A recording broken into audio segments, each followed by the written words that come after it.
आज 12 नवंबर के जो बेल पर छूटे हुए लोग थे उनकी तारीख थी और ये समाज के लिए पहली तारीख थी, मगर जज साहब के छुट्टी पर रहने की वजह से आज इसमें कोई बात तो नहीं हो सकी हमारे वकला की तरफ से। लेकिन तारीख हम लोगों ने हाजिरी लगाकर, जो लोग भी हाजिर हुए थे हाजिरी लगाकर तारीख ले ली और 8 अगस्त की हमें तारीख दी गई है। इस मामले में ये तो समाज का सिलसिला जारी रहेगा। हमारे लिए और शहर के लिए फिक्रमंद होने का सवाल, जो लोग बंद हैं, हम लोग जो यहाँ आज खड़े हुए हैं, ये सभी लोग छूट गए हैं। हम सब लोग यहाँ जेल में थे, मेरे साथी यहाँ जितने हैं जेल में।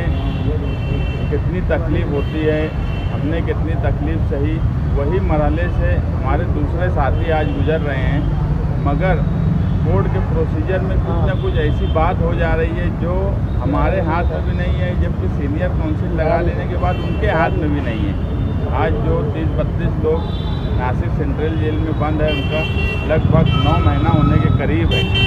ऐसे हालात में मैं उनके घर वालों से भी यही कहूँगा कि सब्र करें और हम लोगों की तरफ से कोशिश जारी है।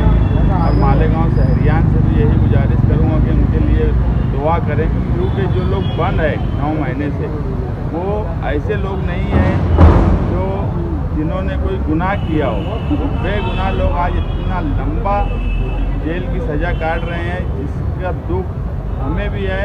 और आज तारीख 25 जुलाई हाईकोर्ट में जो उनकी थी बेल एप्लीकेशन की, और शहरियान भी बहुत पुरुम्मीद थे और हम भी बहुत पुरुम्मीद थे, मगर अचानक जज का ट्रांसफ़र होना, ये हमारे लिए बदकिस्मती की बात है।